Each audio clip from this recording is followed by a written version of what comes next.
Good morning. You can see I have Carl up here this morning.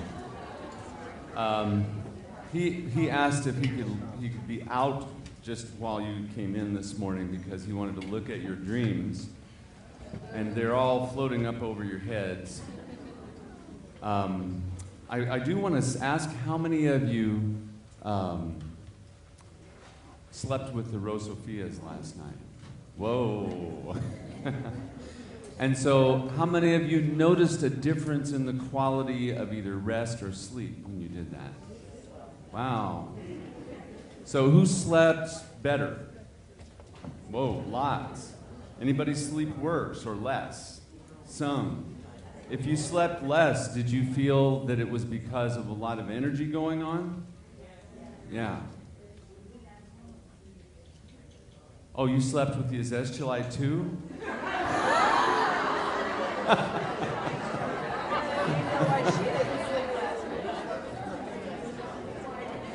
She's an advanced student. That's tonight, you know. So, I called you back, Kathy, because I couldn't make the slide come up. I just want to put up the first Taurus just to see it. Okay, you can put it back now, but thanks. So I find it pretty amazing to sleep with that Rosophia stone. I mean, it really has calmed my energy field when I go to sleep at night. And also, I wake up sometimes, and I'll have that stone kind of close to my heart, and I'll notice a conversation going on between the stone and my heart. And it'll be strange because up here, you know, it's like I'm looking down there, and they're doing something, and they aren't letting me in on it except to notice what's going on. But how many felt the heart connection with that when you slept with it or lay down there with it? Lots of you. Anybody have interesting dreams last night? All right. So we may ask for some stories of these things, but I want to make sure we get through the material today, so we'll probably hold it until we see how much time we have. Is that all right with you? Okay. And how about that practice last night? Did you find that to be an interesting way to meet the voice of Sophia inside you? Yes. Did you notice when people spoke that the voice of Sophia seemed consistent? You know, it seemed like it was really the same being talking to all of us. And in that way in which she was able to say something that was particular to us as individuals, because it meant something to you each, didn't it? What you got? And yet the voice was the same voice. So to me, that's in some ways better than all the things I say around it to try to demonstrate that Sophia is real when she comes through us and we jointly compare notes, you might say, to what comes through, and we realize that's the same being. So there's one being coming through each of us, and the connection is heart. So now it's time for a commercial. A lot of people asked yesterday about the bags of stones. Like I had said, it would be a big discount if you want your whole bag. So how much was the discount, they asked. The stone bags, when we weighed them out, on average, they were valued about $2,300 to $2,800. And if you choose to buy the whole bag at once, we'll sell them to you for $900. So that's our way of trying to offer something special. And I know it's a lot in any case, so whatever you feel, you can certainly take out pieces that are special to you and choose it that way. But the discount thing is for a bag. And if you want to, you can also do a layaway. You know, you can put something on it and send it later. So that's a possible thing. I wanted to encourage everybody to visit all the other people out in the lobby there. Crystal and Phoenix, the selenite there, they have their own mine that they discovered on their land, or that they found this land that carried it, and they were asked by the spirit of the selenite being there to both care for it and bring it out into the world. And they have fantastic things. And they were very, very kind, and gave us a lot of pieces of selenite that we'll use tomorrow night to make spiritual tools with the stone combinations. They gave them to us basically at their cost, or maybe even below their cost, so that we could give them to you for free. And by the way, the presents, that's Saturday. You're going to get loaded up tomorrow. So now I think let's do a... you see we all got the heart alignment things on the tables for you now? So you can take those home and practice with that if you like that practice. And somebody asked me today, can you go both down and up? I think as long as you generally start at the top so you bring in the energy in, actually it doesn't matter. As long as if you're going to only do one, I recommend going down, but use your intuition. If you're going to do both, I think you can kind of create a loop like we were talking about yesterday and start at either place and just bring it all the way through a cycle. But I do encourage you to just experiment with that for yourselves. And we'll do that right now this morning too. I want you to stick your hand in your bag at random and pick out any stone that comes into your hand and take about 13 seconds. Are you ready? All right. So what we're going to do here is we're going to do the heart alignment with the stone you chose at random out of your bag. And so bring that stone to your heart. I think I will speak the words for you since we probably haven't got them all memorized yet. And maybe what I'll do that once, and then I'll say, okay, you do it silently. And so we'll go downward once, and then we'll go with me speaking, and then downward again with you doing it silently. And we'll begin with you holding the stone over your heart and doing the circulating breathing where you offer your heart to the stone and you invite the stone into your heart. We'll do that part for about 15, 20 seconds so you can get the circulation, and then I'll speak the thing that brings your attention to the crown, and we'll work our way down. All right? Eyes closed. Breathe with the stone. Invite it into your heart.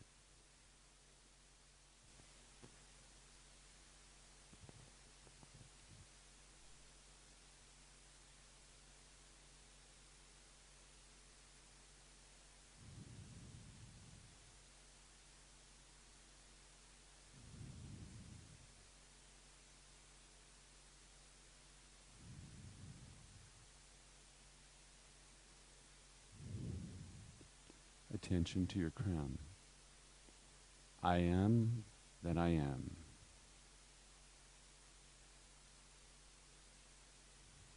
Moving down to the third eye. I am.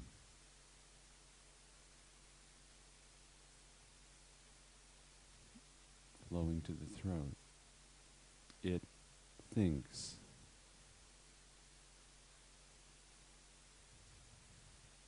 Now to your heart. She feels.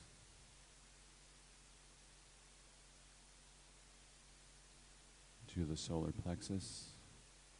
He wills.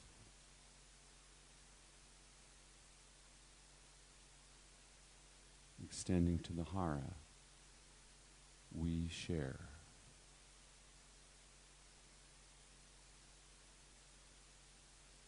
And to your root. I belong.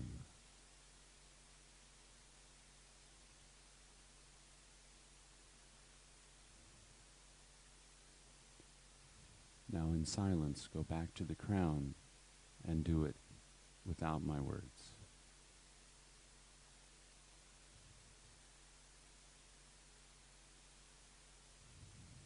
Could you feel that alignment?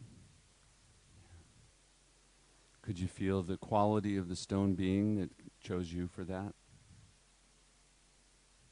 Anybody see anything inside? Yeah. I'm not going to ask what they are yet, but I just wondered who did. All right. Now let's make a sound together. We'll do what the Dalai Lama suggested, and of course the interpretation I offered you is your imperfect body, your exalted body, the gemstone, and wisdom, Sophia, are inseparable. Om Mani Padme Hum. So we'll do it 3 times. Om Mani Padme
That silence in the room is more eloquent than words. I want to share a poem with you that was written by the Norwegian poet Olav Hauge. It's one of my very favorite poems, and I think it speaks to what the inner calling is that brings us all into spiritual life and into work with stones. And it's what we get a little taste of every time we feel that magical, unexplained current or emotion, or what we see inside when we work with them, what we felt when we worked with Sophia. So the poem is called It Is That Dream. It's that dream we carry with us, that something wonderful will happen, that it has to happen, that time will open, that the heart will open, that doors will open, that the mountains will open, that wells will leap up, that the dream will open, that one morning we'll slip in to a harbor that we've never known. I'll give it to you again. It's that dream we carry with us that something wonderful will happen, that it has to happen, that time will open, that the heart will open, that doors will open, that the mountains will open, that wells will leap up, that the dream will open, that one morning we'll slip into a harbor that we've never known.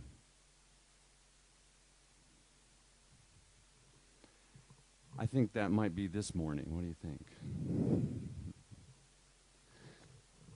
So I want to talk to you quickly and succinctly and hopefully coherently about the intelligence of the heart.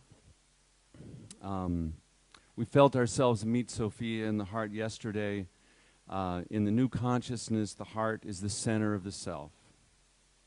It's what Novalis called the overlap, the seat of the soul, where the spiritual and the material meet.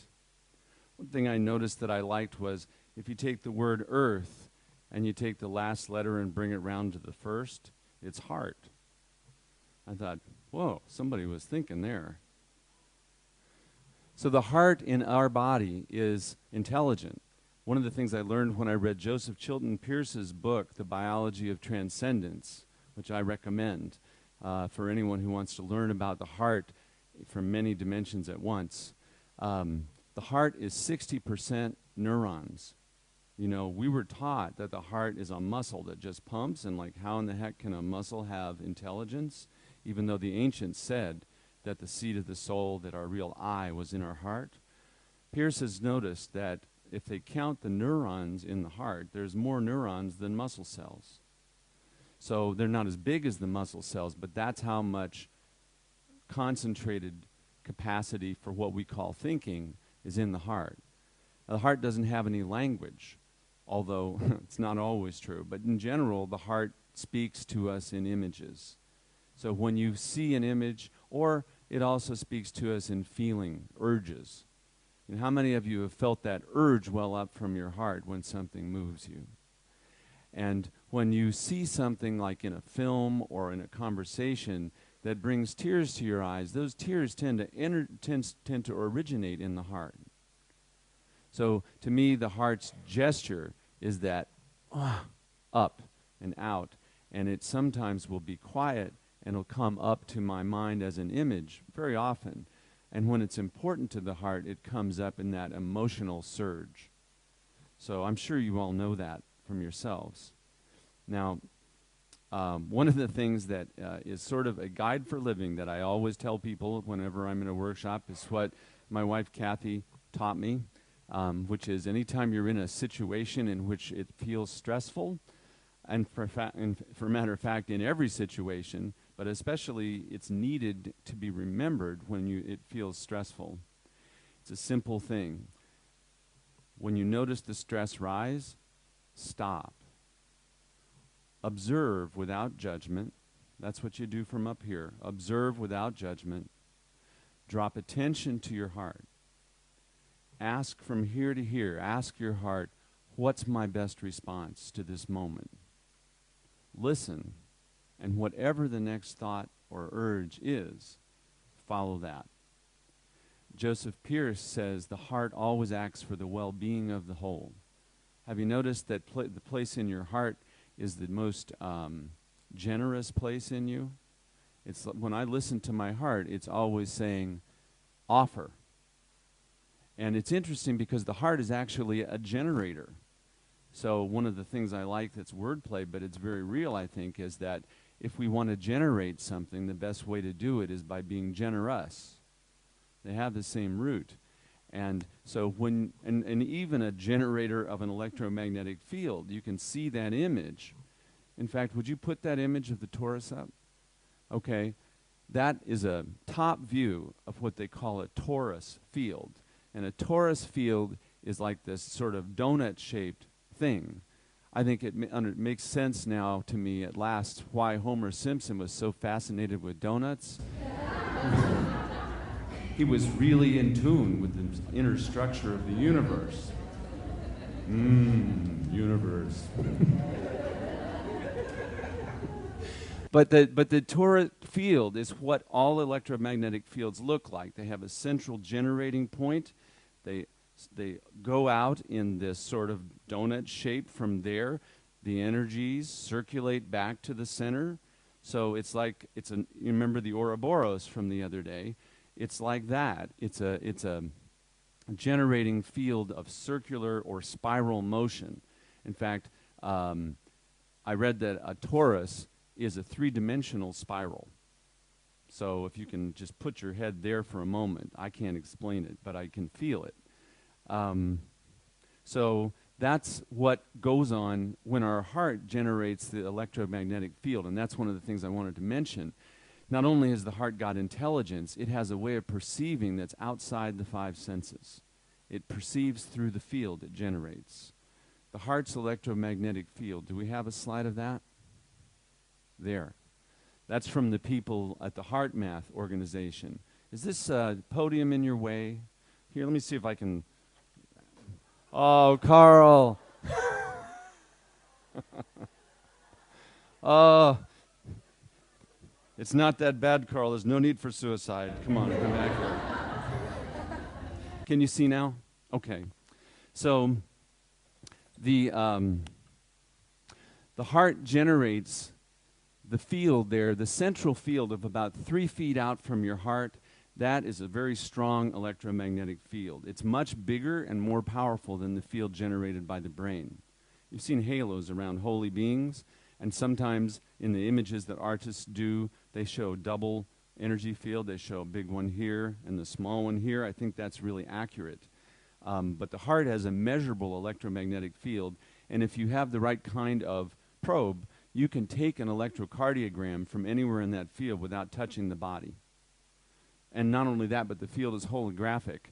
And it actually connects with like you can take information from any part of the field and it'll give you the electrocardiogram. So it's non-local. Now the heart has a second shell of a field that goes out about 15 feet that's measurable, and that's depicted, not quite accurately there, but depicted there.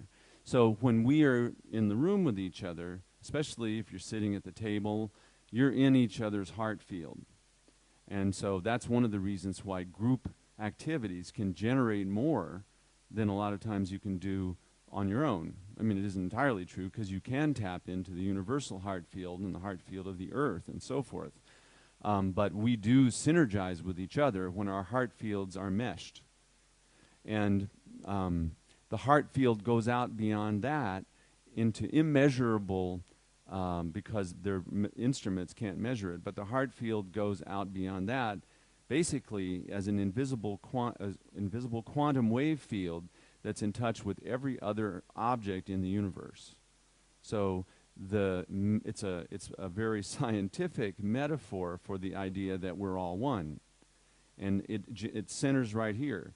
You can see with that fact on the scientific side of the scale why it is also true and makes sense that Sophia is present with us first and foremost in the heart, and we can go there to meet her because she is the all-pervasive field of intelligence that is the harmony and beauty and wisdom of the universe.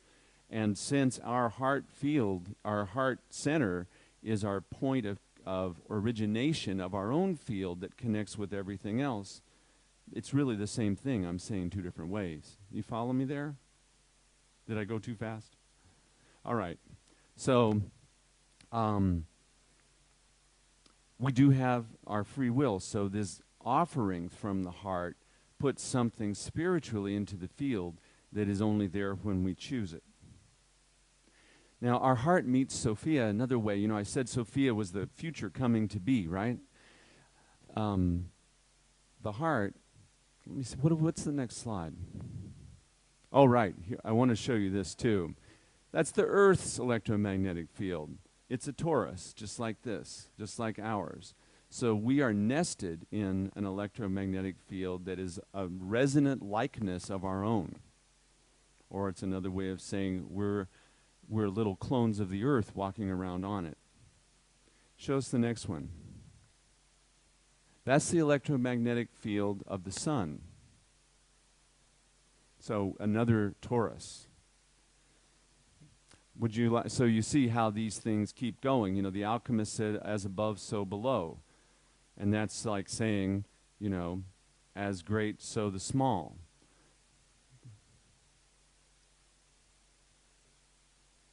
Can you go on? Yeah. Oh, I'm sorry. You know what? That first one was a satellite image of the electromagnetic field of the Earth rather than a drawn one. This is the electromagnetic field of the sun. Okay, so you see how that is like that of the Earth. And the pole at the top there, you see that at the North Pole, how there's this column of energy right there. We're going to see that image again later in a different context. Would that electromagnetic field of the sun extend all the way up to the outer reaches of our solar system? Just the same way our heart field does. It's less and less measurable as it gets farther away, but there's no doubt that the whole universe, including things like suns and so forth, are connected by these invisible quantum waves. So now go on. All right? That is the electromagnetic field of an atom. So that's the same way that we are. So every atom of your body is a resonant likeness of the whole of your body. There's nothing more holistic than to recognize that. Yes? So are the magnetic north pictures that you just showed, are they magnetic north now, or are they pictures from before we had it turned off?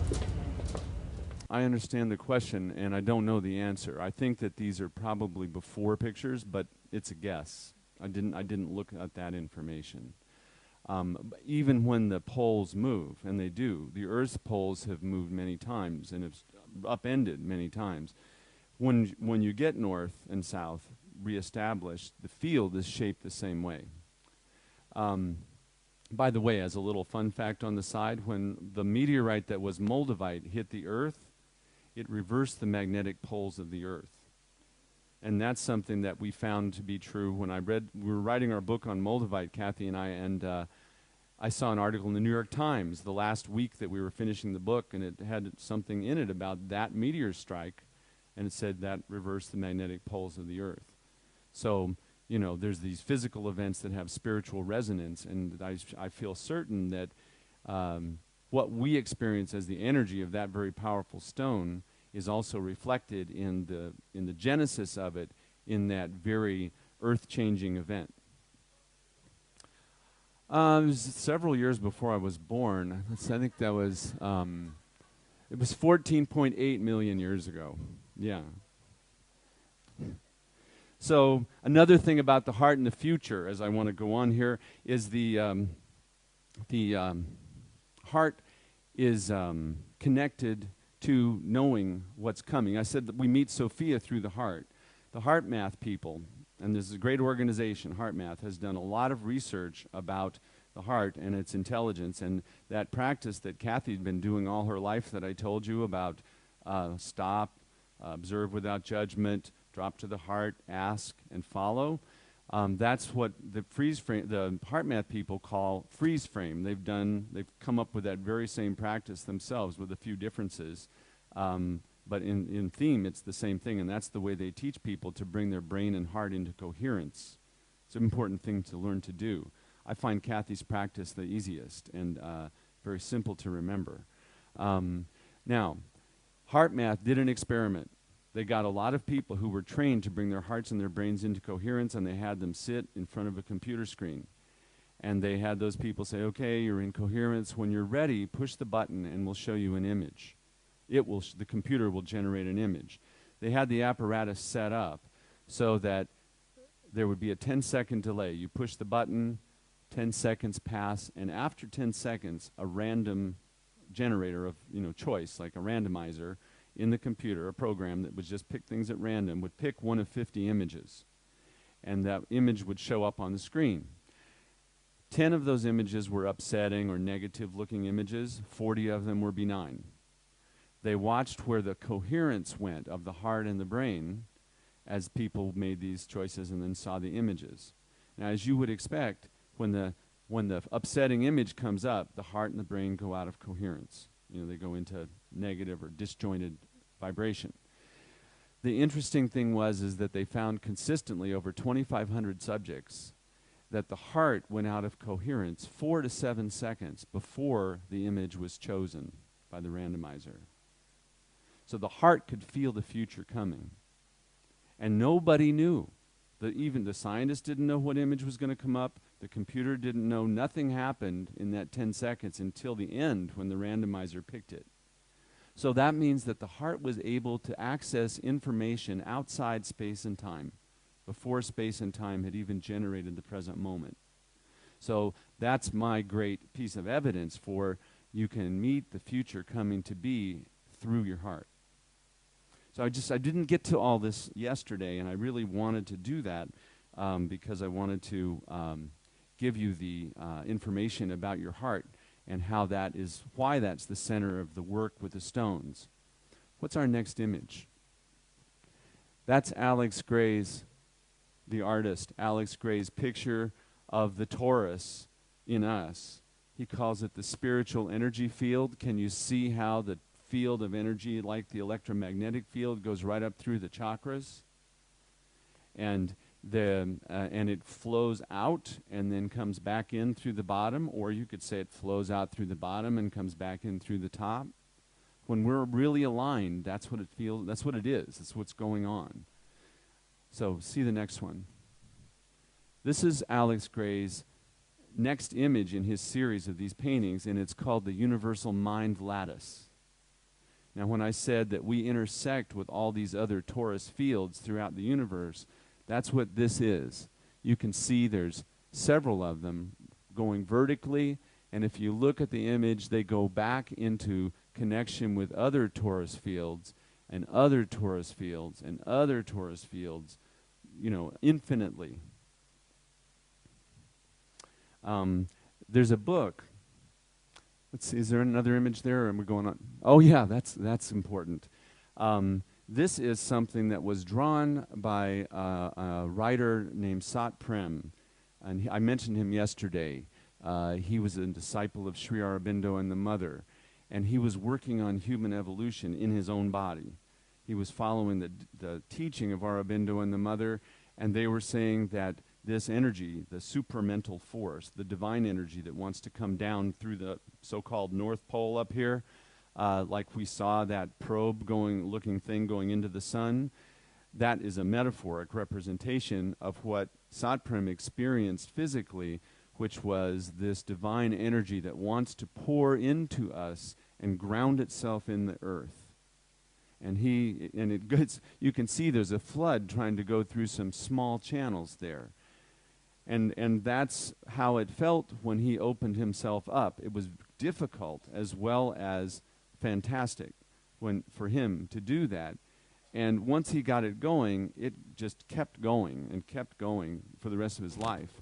Now that black egg is you might say it's our barrier. It's the mental bubble, the bubble of mental energy that screens out the direct awareness of the divine. So he opened up in the top, and the energy poured down through the channels he had and made them bigger and better and stronger, but it took years and years for him to get the full, well, I don't know that he ever got the full flow going through.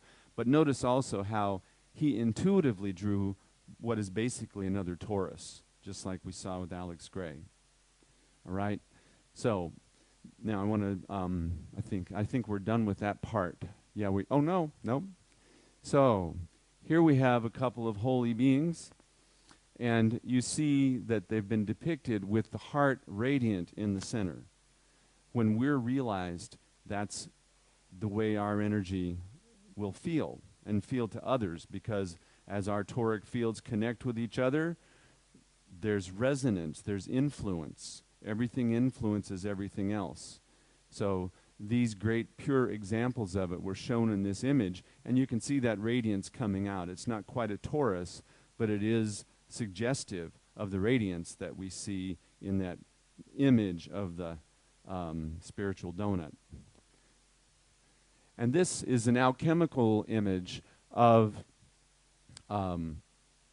basically it shows the heart resonant with the sun. Do you see the spiritual heart? Some of the alchemists believe was slightly to the right of center, as the beating heart's slightly to the left. In my own experience, it's right in the middle, but that's the way they showed that. And the image of the sun up above is an image that the alchemists could intuitively sense as what we saw in Satprem's drawing of the divine force or radiance that is offering itself to come down through us. Is that making sense? So its likeness in us is that radiant sun of the heart. So we'll talk more tomorrow about the great central sun and the great central sun in the heart, maybe even this afternoon. So that's what I wanted to show you there. Now we're going to do a quick practice. This is I want for you to get out the nirvana quartz and the cryolite. Cryolite, like tears. We want two stones, two types. One is the nirvana quartz, of which there are two pieces, and one is the cryolite, which is a white stone, one piece. And we're going to do linking the heart and the brain. So here's this practice. This is the gesture we described in the heart alignment, and also the gesture that is in Kathy's practice of how to deal with the stressful situations. You bring attention from the brain to the heart. Now what we're going to do, remember yesterday we talked about the activity of blessing, where the brain and the heart interact and reflect love, and we use imagery that is imagery that fills us with appreciation or gratitude, and we bring those things, we just keep doing a circulation of that.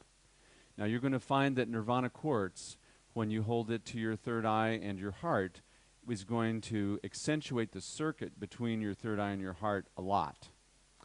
And the cryolite is to go on your heart with one of the nirvana quartz. If you have a pink and a white colored nirvana quartz, the pinker one should go to the heart and the whiter one should go to your head. But that really is not very important. The main thing is that you've got two of them because the circuit is what we're working with. And we won't have any slides for bit, but when we do, I'll ask. So here was the practice. We're going to have music to do it with so that we can let the brain have something to play with while it's also working with the heart. We're going to close our eyes. We're going to place attention in the center of the heart. We're going to have the two stones over our heart. We're going to hold the other one up either to the crown or the third eye, whichever feels better to you. Because what we're doing is linking the brain and the heart. With your attention in your heart, when we start this, you'll, from your brain, you'll send to the heart either an image of some moment, person, or experience that fills you with gratitude, love, and appreciation. It could be your dog, your grandfather, a moment at the beach, or it could simply be a gesture of love. It could be a gold light. You pick. The idea is choose the first thing that comes to you as this is pure gratitude, love, and appreciation. Offer that to your heart. Notice what comes next, keeping your attention in the heart. When you notice the next thing, which usually happens very fast, then that's where the brain has received the heart's response. You then repeat with this gesture of love appreciation and notice what occurs. You'll feel whatever you feel come back, and you will do for the duration of this song. You'll, not in a strenuous way, but in a gentle, allowing way, you'll continue this circulation. And if you forget and drift off into something, that's okay. But when you realize you've done that, bring the attention back, send the appreciation to the heart, feel the heart's gesture, and let the circulation continue. Notice that the stones are helping. So what we'll do to begin, before the music starts, I'm going to ask you to blow your breath across these stones physically. Do that now. Offering yourself, offering relationship, asking for whatever they wish to give back to you in gratitude, in your gratitude for that. Now, hold your stones against your heart for a moment and do the breathing, and after that I'll tell you about putting them in those places. So, a few seconds of the breathing invitation and resonance back.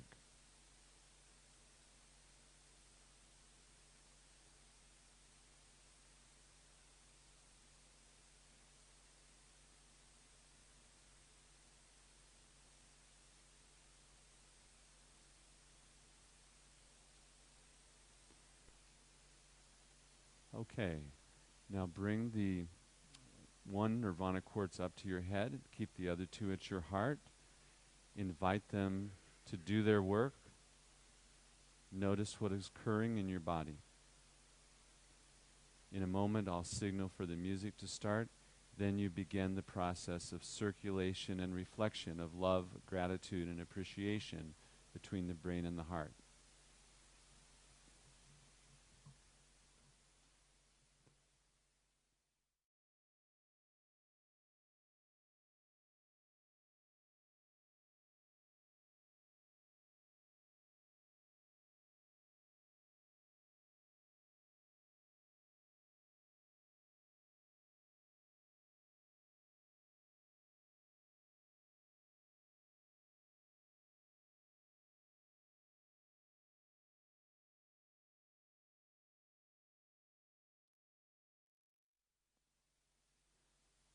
How did that feel? I heard awesome. Could you feel the energetic connection between the heart and brain? And it was pretty strong, yeah? Could you feel the cryolite helping you with the heart's attention, with the strengthening of the heart part of the field? Or maybe the emotional opening of the heart? For me, it's like that. That may be more subtle because those nirvana quartzes are quite powerful. But you felt the circuit, yes? Could you what was it like to have the appreciation moving in a loop? Could you do that? All right. Well, who has is there a question?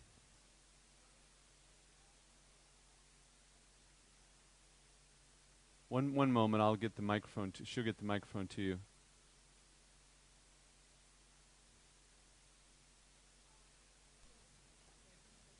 Okay. What I noticed was that it also went through my feet and down to the earth is what I felt happen during some of it as well.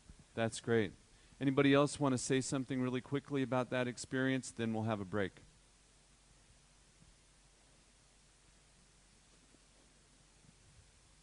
I felt that the crystals were also wanting to move out and in and up and down. It was just like I could feel that real torus. In fact, at one point I felt something opening up on the back of my neck just by holding. But Wow. it didn't want to stay still. And that back of the neck is a very important place. That place is called the mouth of God in the esoteric literature. So when that opens up, it's pretty good. Who else? Anybody else want to say anything? Yes, over here.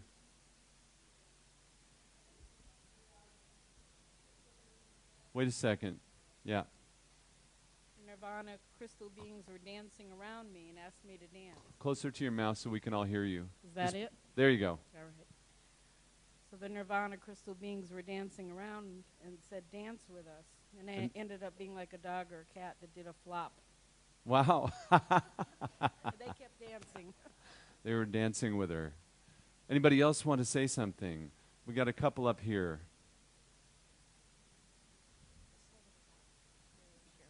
Okay, thank you. That was really fantastic because my granddaughter came in, and I had to stop myself. I was starting to crack up and starting to laugh. Oh, wow. And I couldn't stop.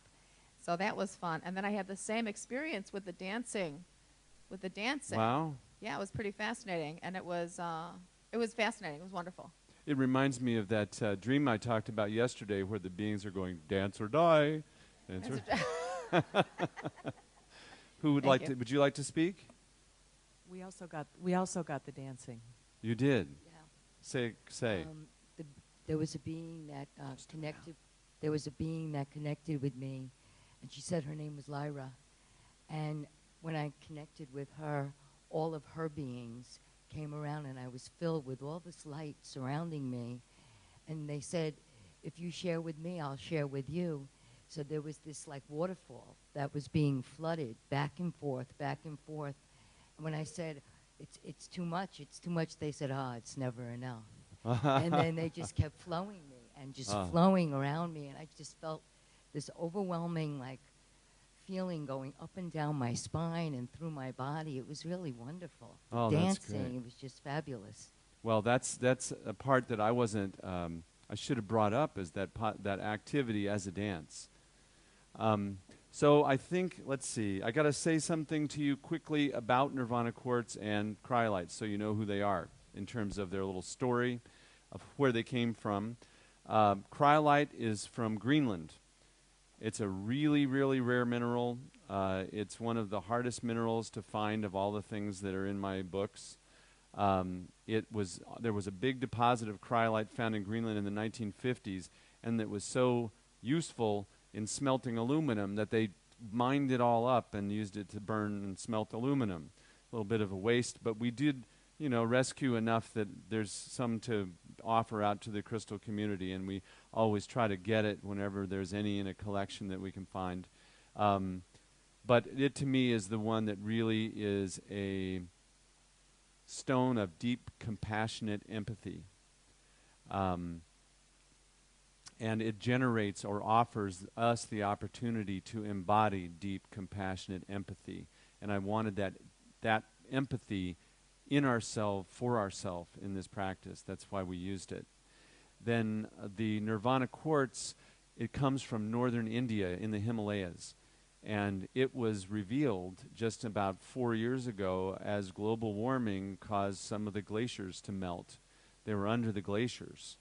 And they called it ice quartz because of it's found under ice. They figured they'd been covered up for about 500,000 years. So it's one of those things where, you know, good news, bad news. The bad news we know very well. Underneath that was the good news, these stones that we can work with and to help us do this heart-brain connecting and awakening.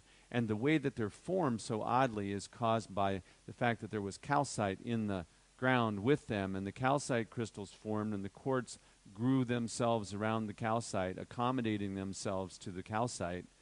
And then the calcite eventually dissolved, and it left the quartz in these interesting shapes. And the pink on the pink ones is hematite on the surface. So I just wanted to give you a little information because I just say their names and we work with them, and it's probably good for you to know a little bit more.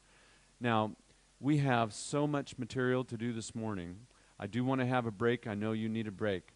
I want to ask you to really try to get back here in 10 minutes. I'm going to start again in 15 minutes. Okay, is that all right? I don't mean to be like cracking the whip, but I want us to get a chance to do it all.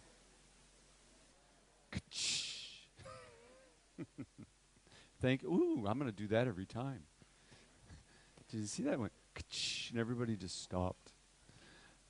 Okay, so by the way, did you bring your colored pencils today? All right. So I'm going to see how fast we go. I think that we will be able to do some of the mandalas before lunch. And we'll see. If we don't, we'll do them after lunch. But I want to have you have your colored pencils, so that's great. By the way, my wife reminded me there are a few people who are leaving today after lunch. You know who you are. Do bring your stone bags to the vending area there where Heaven and Earth is, and you can turn them in there unless you're going to buy them and take them home. But let them know as early in the lunch period as you can. Okay. So I put this picture up because I knew everybody was going to be dragging in after the break, and so okay, that's a good moan. I deserve that. There is a book. Oh, I must tell you something about that heart exercise. A woman came up to me during the break and started talking about the way that her heart has been vibrating and that it made her nervous. Not only here, but before coming here. I wanted to bring this in to talk, but I was trying to save time. There is a tradition in the Sufi world and a lot of the esoteric traditions of the inner guest or the inner friend. And that is the consciousness of the heart when it's awake and is so awake that it's able to interact with what we call our regular self that more or less resides in the brain. And a meeting with the guest is considered to be the most wonderful thing that can ever happen to a person. And it's the meeting with Sophia in the heart that we're talking about. I had that happen to me one time. I can't tell the story because it's a long story, but I was meditating with a crystal skull, and that woke up, and there was an actual conversation that occurred between this and this. And when this appeared, I realized that this one knew me inside and out, every detail, and loved me. And that's amazing, because there's a lot of things that this part didn't love at all about me. And it was, we met in that day. So here's Kabir, the mystic poet from India. And this is a little bit about the inner connection and what it feels like, because he had it. And it also connects with Sophia. Go and do good things for your goddess, who has unexpectedly entered the temple of day and night. Don't be the lunatic in the second act. This day will not last forever. The one I love has waited for millions and millions of years for me. It was for love of me that she lost her self-sufficiency. But I know nothing of that delight which was 3 inches from me, because my love was still asleep. Now, my darling one has made clear to me the meaning of that note I heard, that vibration. Now my good time has come. Kabir says, see how great my luck is. Imagine someone you love stroking you, and that tenderness never ends. Imagine someone you love stroking you here, and that tenderness never ends. So that's just a taste of that connection. And our hearts are so capable of much more expression than we realize. We mostly get nervous when we notice our hearts, especially if it beats a little different or something. But some of those beats are like a puppy wagging its tail when it's happy. And I've learned to experience a bunch of different expressions of the heart, physically doing things to communicate with me in the way it beats, and also feelings that come from it. So, if you know that you don't have heart disease, and if it doesn't hurt, I'd say welcome it. All right. So I want to talk to you about alchemy and chaos theory. This is great fun, and it does connect with crystals, honest, in a big way, actually. There's a book called Indra's Net, which we have over at the bookstore. And Indra's Net is the story of a goddess. I believe it's in the Hindu mythology. Indra was a dancing goddess, very much like we would think of Sophia, because Sophia dances the world into being, always accommodating what's occurring and making her dance improvisational. That was Indra, too. In her palace, she had a net of jewels in a special room. And the net of jewels was made by craftsmen who were so skillful that they polished every jewel so that it would reflect every other jewel. And there were an infinite number of jewels. So the net is an infinite net, and every part of the net reflects every other part of the net perfectly. So each jewel has infinite reflections within it, and broadcasts those infinite reflections to every other jewel in the infinite net, which then have them and then have them on and on. That's the net of Indra, the dancing goddess. It's a great image for Sophia and the way that she's present in every particle of matter and is infinite herself. So it also is in the alchemical imagery as well. That idea, the as above, so below, is basically a kind of less vivid, but still the same vision idea about Indra's net. So that also has to do with the circulation. When you saw the universal mind lattice a bit ago, and you saw how those mind lattices went off in all directions, and they were all resonant likenesses of each other, and one torus connected to the other torus, and they shared part of their structure. That's Indra's net. And every little nexus, every little core of those toric fields was one of the jewels. And bring it into your body. That's here. Your toric field is how you connect to Indra's net. And there in your heart is the jewel that radiates the reflection infinitely of all other jewels in the net of being. So, the Ouroboros in alchemy shows that cycle. And it also shows this infinite unfolding. Now let's see the next image. There's another Ouroboros. This is with two. This shows that you might say the male and the female, or that any two polarities can work together to work in that cycle of generation. It's really a hard image. It's hard to draw this as a spiral, so they don't. They show it as a cycle of mutual nourishment, but the nourishment is how the spiral is implied, because it expands out of where it started because of the nourishing, right? Because when you're nourished, you grow. Let's go to the next one. Here's a fractal Ouroboros. Can you all see this? You can't. If you want to, you can sort of move chairs for a little bit. We're going to have a bit of a slideshow so you can see if you don't. This Ouroboros has another Ouroboros within that, which has another one within that, which has another one within that. Now we're talking about a modern artists reflecting in the Ouroboros the idea of Indra's net. So that goes on forever. Let's say the next image. This is an image that of a pattern called the Ouroboros, generated mathematically through what's called chaos theory. So this is a graph of numerical positions in a matrix.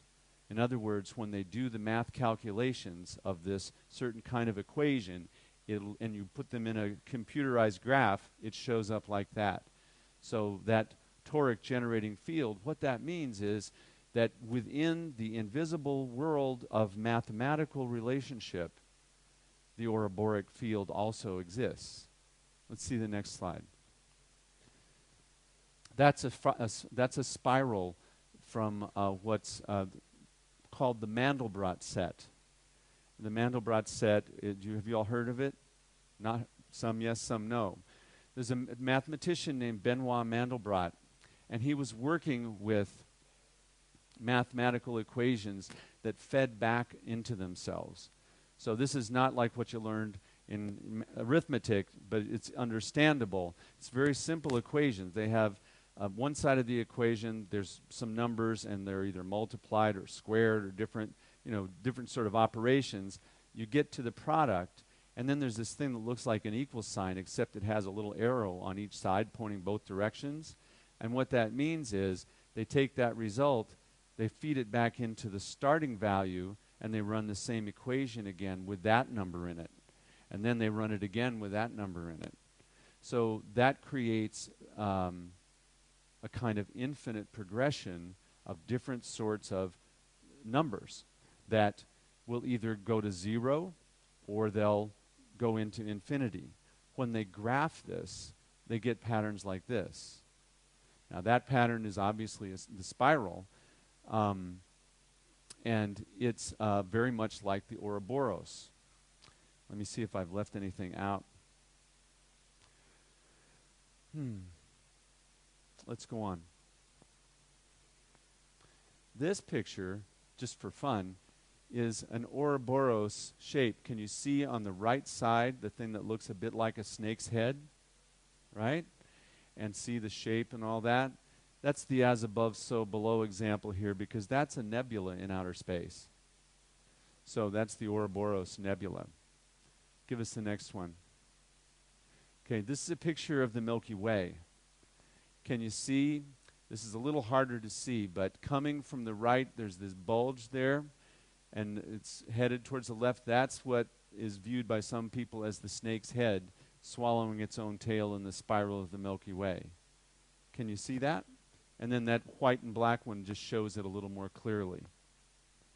So that's galactic center, and the head of the snake is going to be aligned with the sun on December 21st, 2012, as the lights flickered to show us how important that is.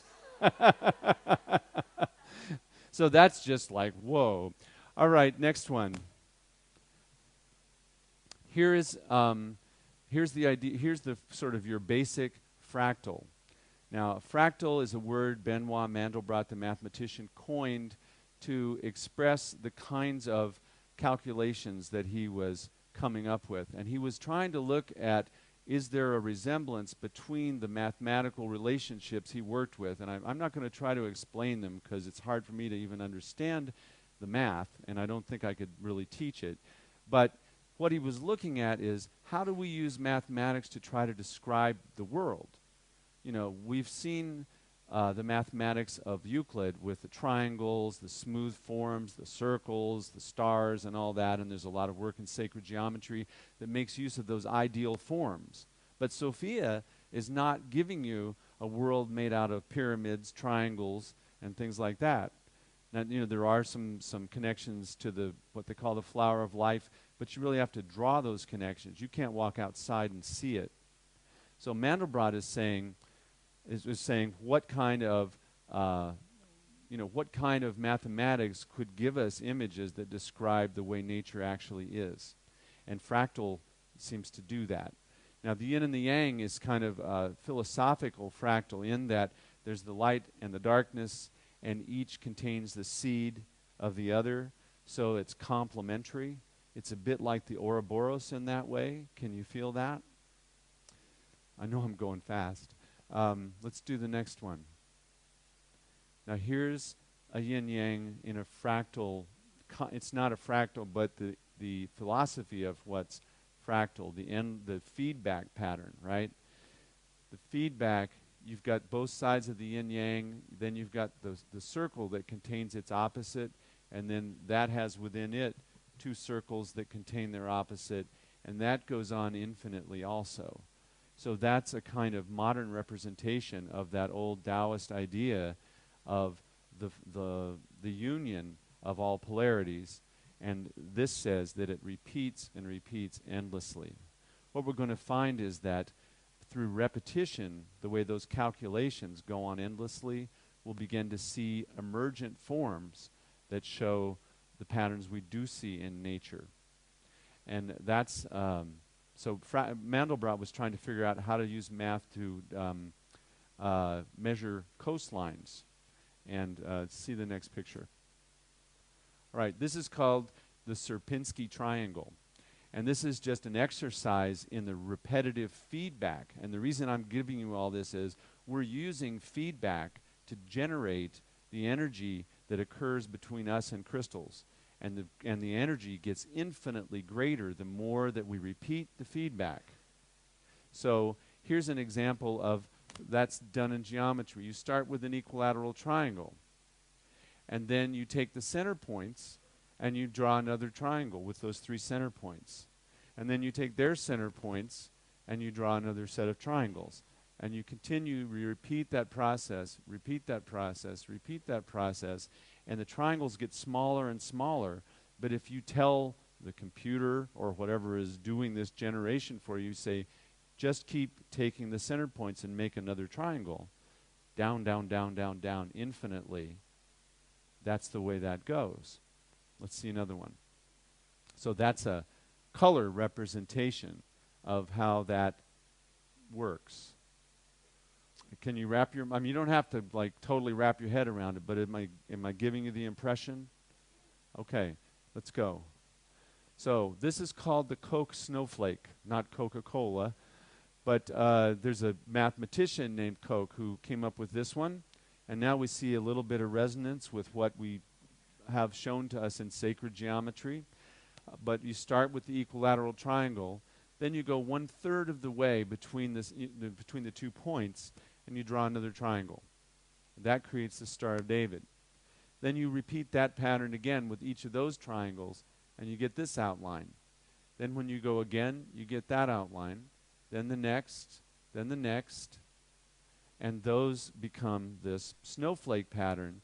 Now, the interesting thing is that this is one of the things that Mandelbrot figured out when he tried to measure coastlines, or tried to use this mathematics, and it worked amazingly well. If you create something like this in which you are continually making smaller and smaller additions of these triangles, because this kind of equation is a moving equation. It's like Sophia in that way. It never stops. You'll find that the circumference of this object is actually infinite, because as long as you are measuring smaller and smaller little additions of triangles, that's a little bit more, it's a little bit more, it's a little bit more.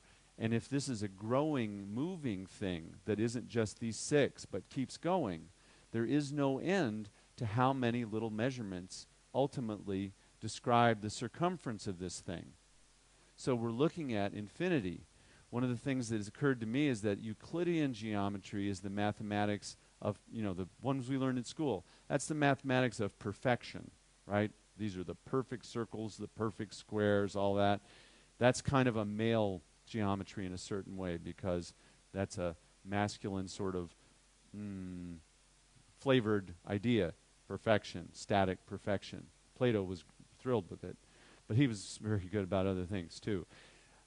Sophia is this fractal geometry, I would say, is the mathematics of infinity, or the geometry of infinity, and that's our world. Next slide. The Earth seems to like the Koch snowflake because this is a crop circle. that occurred that is this exact representation we were just looking at. Next slide. That's one of those other snowflakes that we see around Vermont all winter. And you can see how much the pattern of nature is revealed, or is revelatory of the Koch snowflake pattern that was generated by that fractal process. Next one. And see, that's a crystal, by the way. Did you know that snowflake? So it's in the crystal world that these things occur, too. This is what's the iconic image of the Mandelbrot set, meaning his equation that he created that is going on infinitely because it's got that funny little equal sign that says keep feeding it back, creates something where some number values tend to turn into zero as you go on and on with the process, and that's represented by the black. Outside the black is everything that tends to go to infinity. And this is a thing, this is an equation that it creates this little weird shaped critter, and that's a graph, okay? Like if you took a matrix of coordinates, you know, x-axis, 1, 2, 3, 4, 5, 6, 7, y-axis, like that, then you just put dots where all those things are, you know, you get the answer to one part of the equation. You do it once, there's a dot there. You do it once, there's a dot there. You keep going and you get another dot, another dot, another dot. This sort of imagery could not have been generated before we had computers because it takes millions and then billions of calculations of that feedback equation to actually show you an image. So this is why they call it chaos theory. At first the numbers seem chaotic. They don't seem to have any relationship. But as you do it a few million or a few billion times, you repeat the process again and again. That's what Sophia does. You start to get form, order, arising from what appears to be chaotic. So I spoke about Sophia falling into the realm of matter, and then matter becomes wise. The wisdom of matter is shown in the way that order is generated out of these chaotic seeming numbers when you repeat them enough times. And Sophia is the most patient artist in the world. She'll just keep on going. So let's see the next one. This is an image of some more of the fractal pattern. You see what they call the Mandelbrot, meaning that black thing, and then there's all these little things that are coming off of it. Again, it's a graph, just a graph. They're using color to show these different points. Now let me see, there's some place here I'm going to show you a video. Keep taking another slide. That's a little detail part of it. It looks a little bit like a bolt of lightning, doesn't it? That's a graph, again, of what's generated in this. Say it again. Oh, yeah. And Marjorie says, it reminds you of a dendrite. Another good resemblance. As above, so below. In your brain, the neurons with their dendrites do form very much like that. Next slide. There's another pattern from just a piece. You know, that first thing I showed you that was black. When you go to the edges and zoom in, you get all these wild forms. And I say that these are kind of snapshots of the invisible, ever-present gestures of the world soul generating form. So all these things we're graphing are just mathematical relationships that don't exist in space and time, but they exist in what gives rise to space and time. So when we graph them, we can say, oh my gosh, that looks like something in nature. And that's just, I mean, I don't know what in nature that looks like, but it's suggestive in any case. Some people say, well, they call that the seahorse section of the Mandelbrot. Who said it looked like something? Seahorse. Oh, wow, good. So or a peacock feather, right, that's another one. Let's go. That's another piece. Can you see within the middle of that, that's the original sort of shape of the little Mandelbrot guy. Now that is zooming in quite a distance. What you find is that as you go into this chaotic seeming pattern, the little icon of the Mandelbrot appears again, but it's different every time. It's enough that you can recognize it, but it's ever so slightly different than any other one. Reminds me of human beings. You know, we're all human beings, and yet infinite variation. There's another spiral in the seahorse region. Can you see the seashell in that? Let's do another one. That's called the Chinese dragon section of the Mandelbrot. Now, you understand that it's like the Coke snowflake. You go in infinitely detail. The more you zoom in to the graph, the more details emerge. It never becomes to the place where that's the hard edge of the graph. It's like the Koch snowflake or the Sierpinski triangle.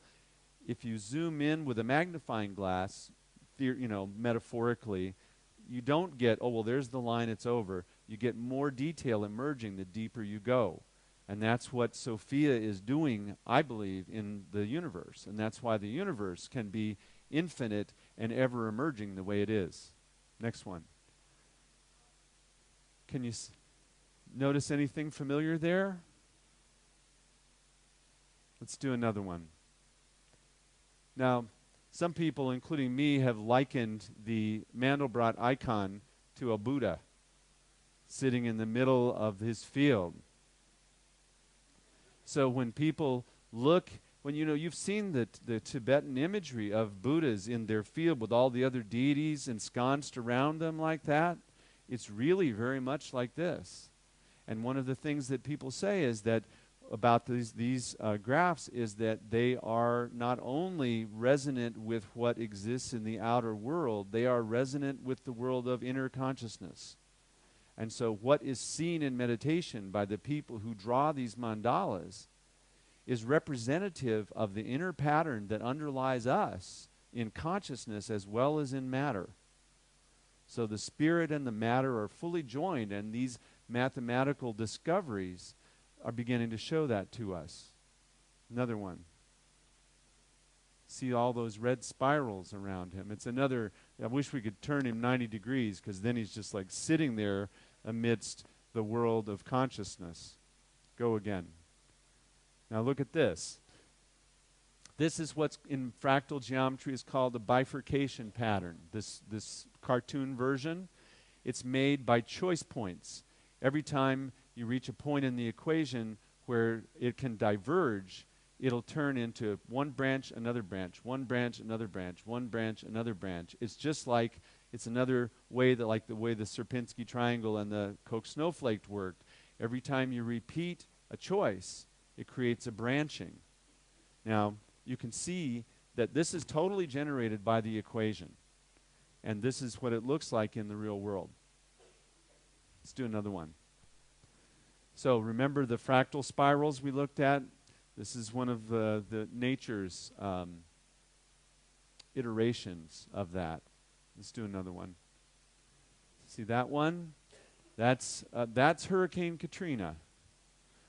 So it's got, it's got a Kali side to it, but the pattern of the spiral of Sophia's gesture, both in the inner and the outer, is right there. Let's do another one. That's an aloe plant. So now that's what we saw. Didn't we see that in the fractal image from the math? Right? Snail shells? I mean, you probably already had that in your minds, but I still had to show you the picture. Now that's the golden mean as well. That's right. So this is, in nature, an expression of what the fractal mathematics shows emerges from the inner world. Another one. Guess who that is? DNA. That's a cross-section of DNA. One more. Here's some patterns from nature that are just like what we saw in those fractal generated images. Can you see the choice points of the tree and the dendritic formation of the branches? And can you see the repeating patterns in the leaves? All right, next slide. Remember that from last night. So that's the spiral again. Christine, can you have them turn off the air conditioning? It's getting cold. Okay, let's do another one. Now, you saw early on, one of the early fractals we saw showed that little half of the Mandelbrot and then those things coming up that look like little branches. To me, that's very reminiscent of this, which is Queen Anne's lace. Another one. Okay, so there's the dendritic fractal lightning. There's the tree. There's our circulation system. So we are fractal. I love that word, don't you? Fractal. So let's do it again. Okay, the fern. Remember the fern from the first one? Everybody said, ah, when the green one came up. There it is in nature. This is Sophia's gesture, the above and the below, the inner and the outer. There's a spiral in a fiddlehead fern. Do another one. Okay. Now, remember the Mandelbrot? There's a sea urchin, right? And he's got all the little curlicues that are added on at the edge, right on him. And, of course, the starfish. Let's do another one. Okay. Remember how the dendritic formations looked in some of those fractals? That's a coastline. That's an actual coastline. One of the things that Mandelbrot discovered is that if you get better and better at measuring a coastline, if you use a ruler 10 miles long to measure the coastline of England, let's say, but you just measure 10-mile segments, right? Then you're going to get such and such a circumference. If you use a 1-mile ruler, it's going to be a bigger circumference, right? If you use a 1-foot ruler, it's going to be even a bigger circumference, right? Because you're going to measure more minutely all the little indentations and nooks and crannies.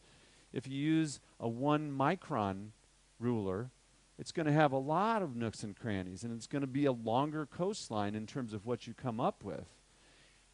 The coast of England is infinite. If you keep generating those tinier and tinier ways of measuring it, there really is no end to it. So that sort of blew my mind. But I also like the way that this fractal image is reflected in nature. Another slide. All right. See the dendrites again? Those are the mountains of Tibet, seen from above. So Sophia, you see how one of the things they talk about in chaos theory is there's both this possibility of fractioning off and forming and appearing chaotic until you get a bigger view of it, in which point it appears as ordered. And there's also the property of what they call autopoiesis, which means self-creating. You see how, like when we did the Coke snowflake, we were always repeating the same pattern. That's what they call self-similarity or autopoiesis, self-creating. So that says to me, again, as above, so below, and the forms of the world are not just random. They tend to reflect again and again similar gestures.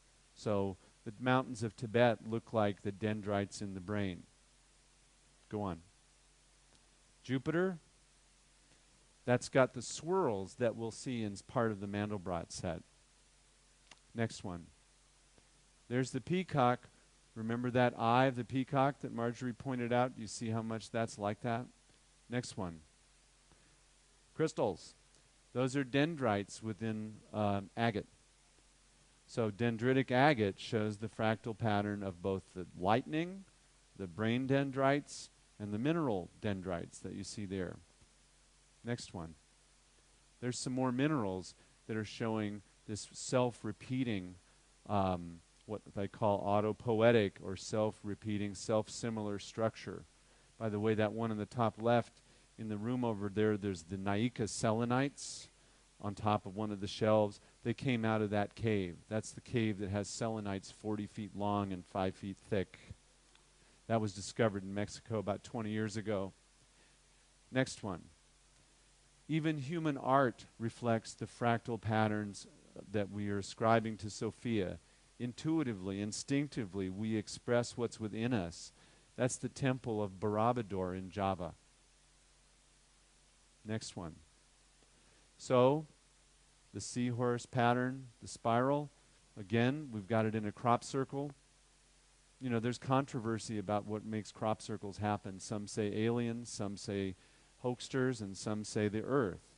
Having been in them, and felt the stones that are found in them. I tend to go with the idea of it being the soul of the earth, learning how to express symbolic communication with us. I don't know for sure, but I use these images because I think they're natural. Go on. In art, the way that that wave is painted shows the branching patterns like we saw in the tree and like we saw in the choice points, the way things bifurcate. And this is this bit of art was understood better when fractal geometry came out. Go on. This isn't a fractal exactly. Do you see the goddess standing up there in the water? That's, to me, that's an image of Sophia revealing herself playfully to us, for those who happen to be able to notice. And she does that a lot. She's the best hide-and-seek player in the universe. So I also think it's fitting that the place where this occurred is called Old Faithful.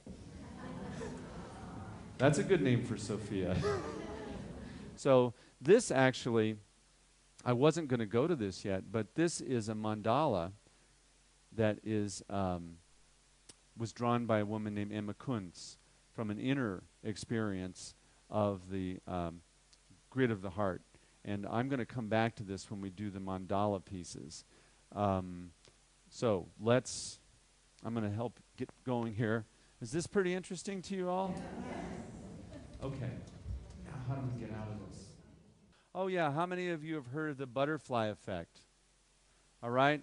So the butterfly effect states that a butterfly flapping its wings in Brazil can cause a tornado in Texas. I mean, that's a oversimplification, but what that is saying is that everything is connected and everything is mutually influencing. It's like Indra's net. And it's really important for us to understand that, because it means that you are mutually influencing every single thing in the universe. You know, we have the free will to make our choices. What we put out reverberates through the entire net, all of Indra's net. And that's the butterfly effect. In the world, the change of the currents of the air that a butterfly's wings can generate, we don't know that it's going to cause a hurricane in Texas, but because the atmosphere is all one and it's all mutually influencing, those things then get self-reinforced. And in some cases, unpredictably, there's a connection between things as seemingly impossible to be connected as that.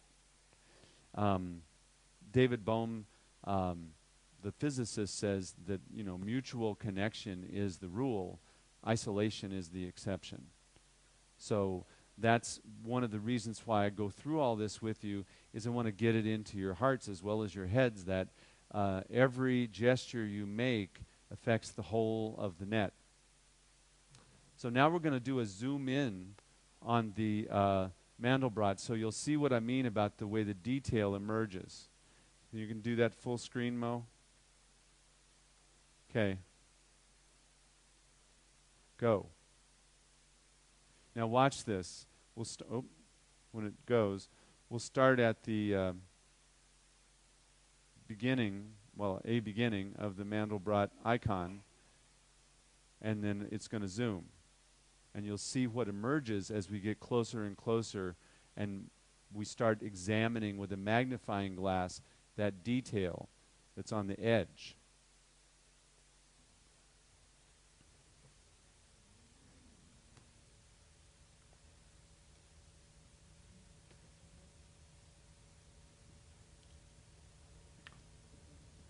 The thing that I feel about our work with stones, it's probably the biggest message, is that our understanding of what we're doing is not imagined big enough. It's not imagined with all of its great ramifications for the world. And so I want to do all this to show you how it's all, every direction you look, you're looking into infinity. And you're one of those directions.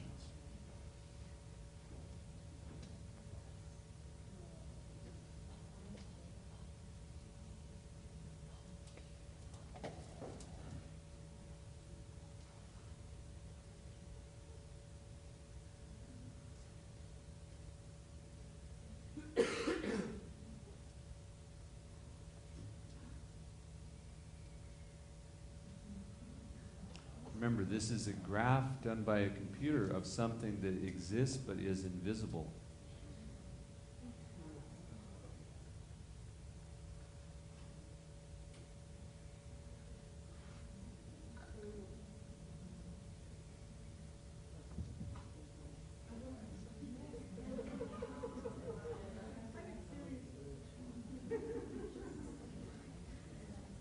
So this imagery is of relationships, mathematical relationships done through feedback.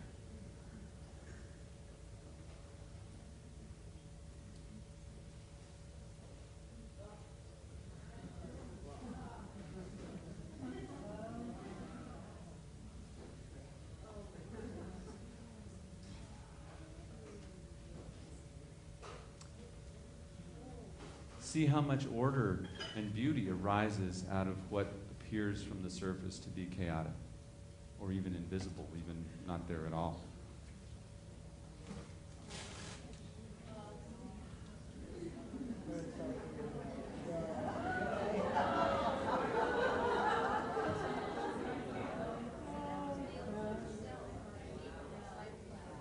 Self-similarity, self-creation, autopoiesis, evolution.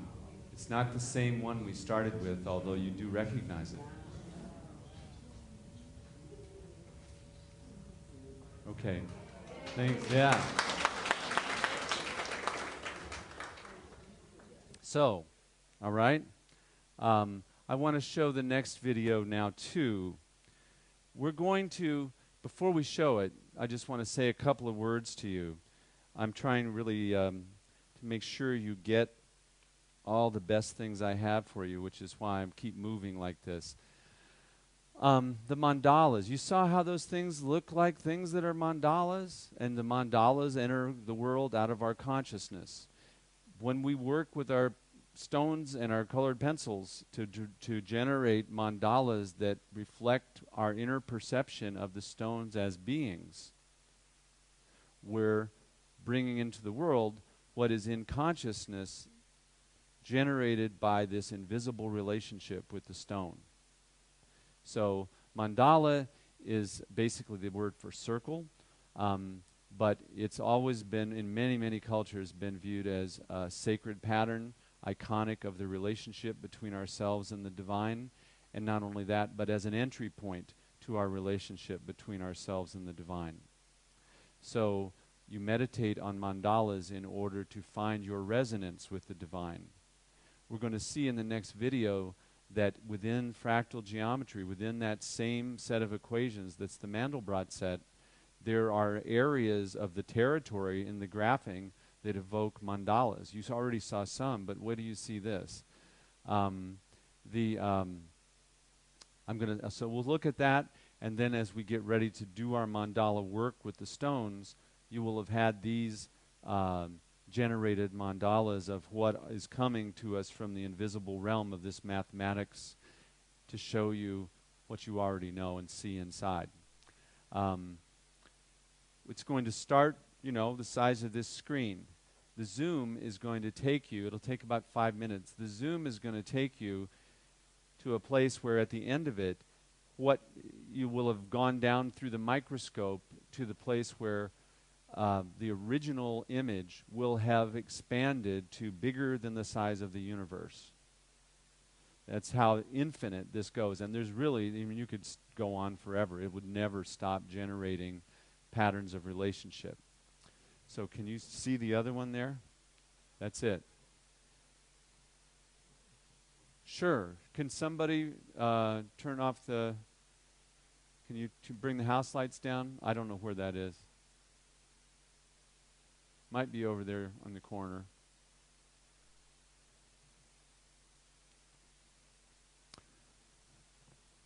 There's a lot of this online. If you start going on Google and you want to see videos, Mandelbrot video, you'll get a lot of things.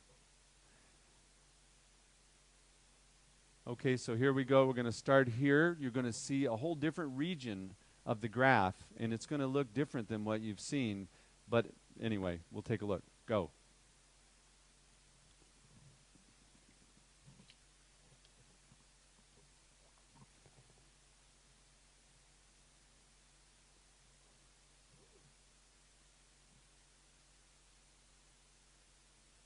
You have to go kind of fast to get bigger than the universe.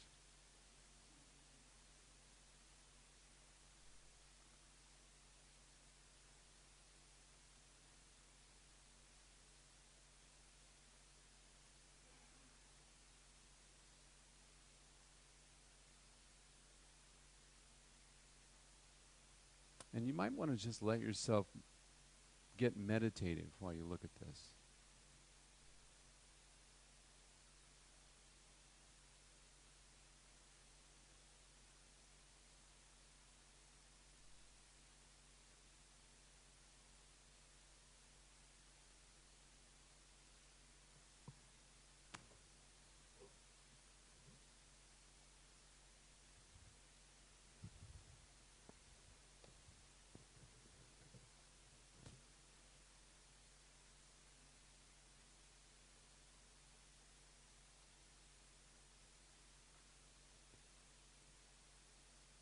This thing gets my third eye lit up all by itself.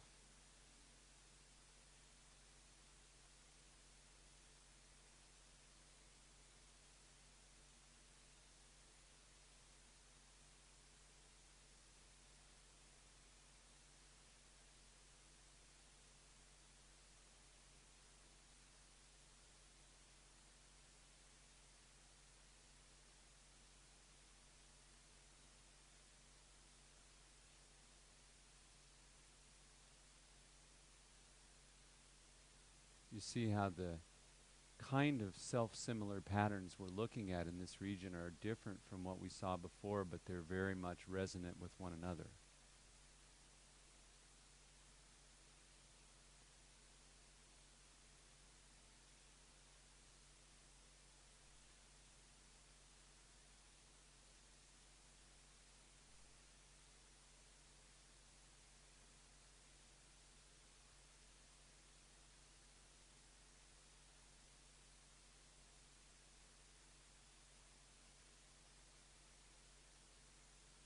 And you come down to these tiny places and then a whole world emerges.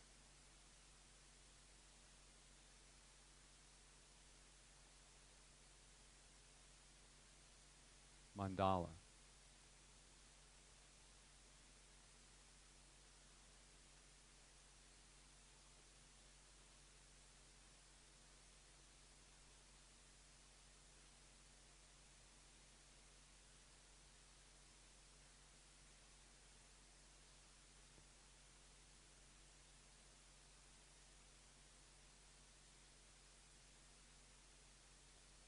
Seems like a little less is happening here.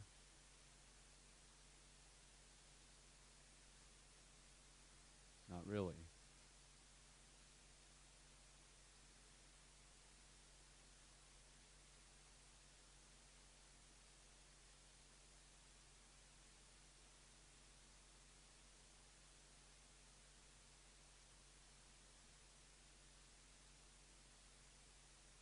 There's the icon of the cross in the four directions we just passed.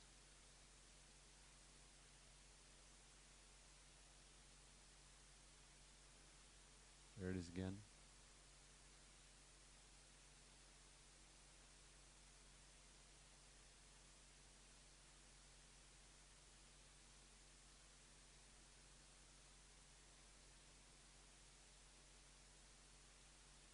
And feel what that opens up in your consciousness.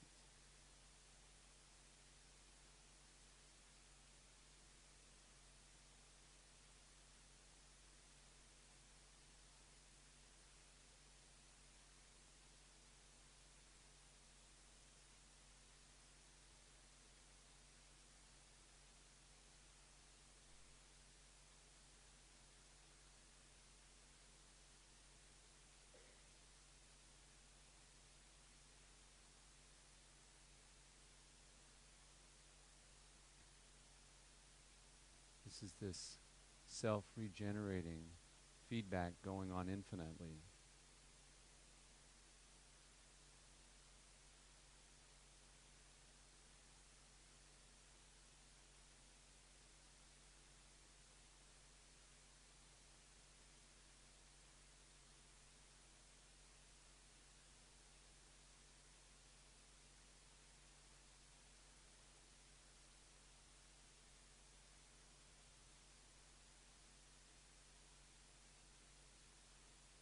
was it. It's bigger than the universe now. I'm glad you like that. All right. So we've seen how, we talked about Sophia as the creating intelligence of the universe, as wisdom, as beauty, as harmony. And what I'm saying is that the imagery we've seen in fractal geometry is the image of beauty, wisdom, harmony, infinite creativity unfolding forever. So it's like her fingerprint. You still didn't see herself, but you saw her work. One of the people who writes about this in that book, Indra's Net, which we do have in the bookstore, it's a terrific book, he says it's as though a celestial artist was constantly at work creating ever finer detail of beauty.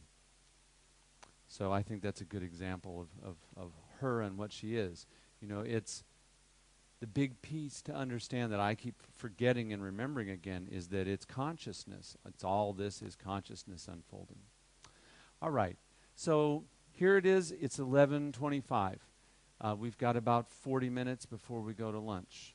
I want to bring you into working with mandalas, drawing your mandalas of the stone beings now that we've seen this. I do want to say that we're going to do 2 meditations, maybe 3. And I want you, each time we'll work with a different crystal. You can choose the crystal. I would encourage you to choose it at random from your bag. If there's somebody you really want to work with, it doesn't have to be random. But the intention is going to be to meet the stone being as a light form and draw the being. And what will happen when you do that is that when you get to keep your picture, you'll be able to go back to the picture and see the image you've drawn, and it will take your consciousness back into resonance with the being, just as if you were in resonance with the stone. And when you hold the stone the next time and you've also got your drawing, you'll be able to use the stone and the drawing together to evoke the being and get in connection. With a few repetitions, you don't even need the stone or the graph paper. You need to feel what that felt like, and you're in touch with that being. Because these beings are non-local. You know, they occur in all these crystals. They express through them, I should say. But the spiritual beings, like all spiritual beings, are non-local. Are not confined to any one spot. Neither are we. So it just seems that way. All right, so what we're going to do. So here's what I want to say about the mandala. I said some of it. The mandala arises as something liminal. I got this from a conversation with Robert Sardella. We worked together on this. It's the seat of the soul where the inner and the outer world overlap. It occurs within the joining of the human being and the angelic being of the stone. So, get this? We're going to work with the stone with our eyes closed. We're going to hold the stone. We're going to watch inwardly for what you could call the after image. You know how when you look at a slide or something and then the slide fades out like it did last night, you'll see a little sort of color image that looks like the same shapes, but it's opposite colors? That's an after image. You know what I mean? Okay. So when you work spiritually, Sardello says the after image is actually the soul qualities of the image that remain after the image is gone. I think it's an interesting way to look at it. It's not just firing of your eyes, you know, he says, or at least it is spiritually useful to think about after images that way. So it's like the after effect, too, or an echo. You know, you get inwardly the felt sense of the presence of the being as the after effect of the encounter. So what we're really trying to say with that is that when you meditate with the stone now, you're going to look at it really closely before you close your eyes. You're going to invite it into resonance with your field. You're going to address it as a being with love from your own heart. All this silently, just as a gesture. And then you're going to examine it, look at it really closely. Then you're going to close your eyes and hold it to the chakra that feels appropriate. I won't say always at the heart. Once you've started from the heart, it may be third eye, crown, root, maybe anything. But hold it. For me, I usually work at the third eye because that's a visionary area, or the heart, which also works in imagery. So you welcome the stone. You regard the stone carefully. You feel how it feels with your fingertips. And then you meditate with it at the area that you feel most drawn to put it on. And then you look inwardly. You relax your inner vision, and whatever arises in your inner realm is the after image of the being, or is the image of the being in the liminal place where we overlap. Liminal just means threshold, the threshold between the inner and outer world. So we'll do that. And I think on this first meditation, we'll use, well, you can use what shows up for you. If it doesn't show up as a mandala, like we were seeing in the fractals or like other mandalas, you can use the opposite side of the page that doesn't have the circle on it and sketch out what you see. And then the second time, we'll ask for a mandala image from the stone being, and we'll see what we observe, and we'll definitely that time will offer what we will put down on the paper within the circle what shows up for us. And there's no real rules about this. If it doesn't feel right, do what does. Okay? So is this clear? We're going to do the meditation. You bring the stone into relationship with you through the inner offer and the inner receptivity. Then you carefully, physically observe the stone itself with your fingertips, with your eyes. You can touch it with your lips, whatever you want to do to kind of really know it physically. Then from that point, close your eyes, place it where you want to place it. Again, invite the stone being, and then be present in a relaxed way to whatever appears. And after you've done that for I'm going to probably say okay after a few minutes. If you see the image and you've got it before that, you can start drawing. If you still want to stay inward after I say draw, you can stay inward another minute or so, but then come out and start drawing it. And if you don't see an image, draw the feeling. Just let your senses go into a state where it translates the feeling into an image. Okay, so you've got your stones. Put them on your heart for a moment. Invite them in. Breathe with them. Do you have a question, Piper?